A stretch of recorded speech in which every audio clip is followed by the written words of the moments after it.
बिल्ली के बच्चे की माँ उदास मन से जमीन पर लेट जाती है और रुआसा सी हो जाती है। देखते ही देखते आधा घंटा बीत जाता है। किसी को समझ नहीं आ रहा था कि वो कैसे उस मासूम जान को बाहर निकाले। बिल्ली के बच्चे की माँ उदास मन से जमीन पर लेट जाती है और रुआसा सी हो जाती है।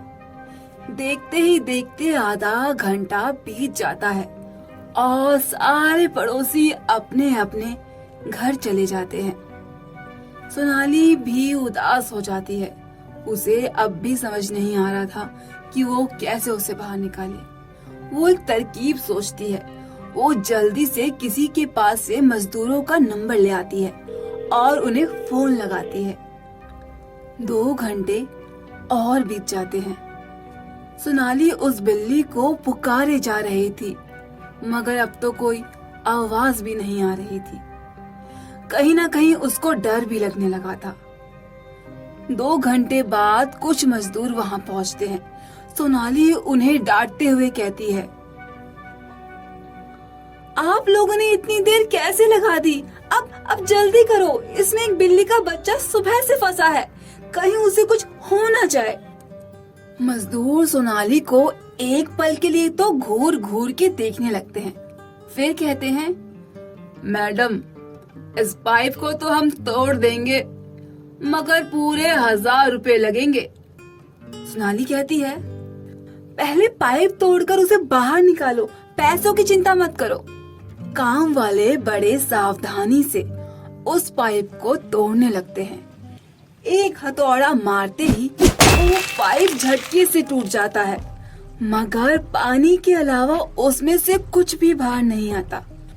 बिल्ली के बच्चे की माँ उस पाइप को इस आस में देख रही थी कि उसमें से उसका बच्चा बाहर आएगा।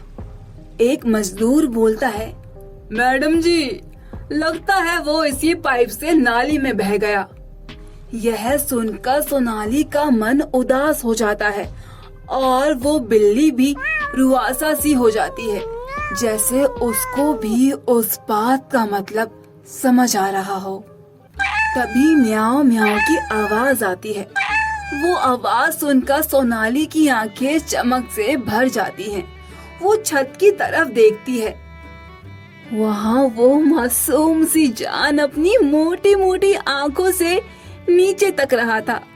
सोनाली दौड़कर छत की तरफ भागती है और उस मासूम सी जान को अपने सीने से चिपका लेती है और नीचे ले आती है और उसकी माँ को सौंप देती है।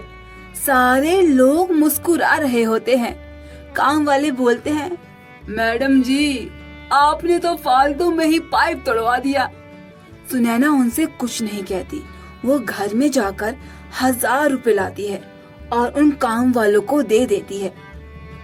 शाम को सुनैना के पड़ोसी उससे कहते हैं, सुनैना, तुमने 1000 रुपए यूं ही बर्बाद कर दिए, वो तो ऊपर था। सुनैना हंसते हुए कहती है, अरे कोई नहीं, कम से कम उस मासूम की जान तो बच गई।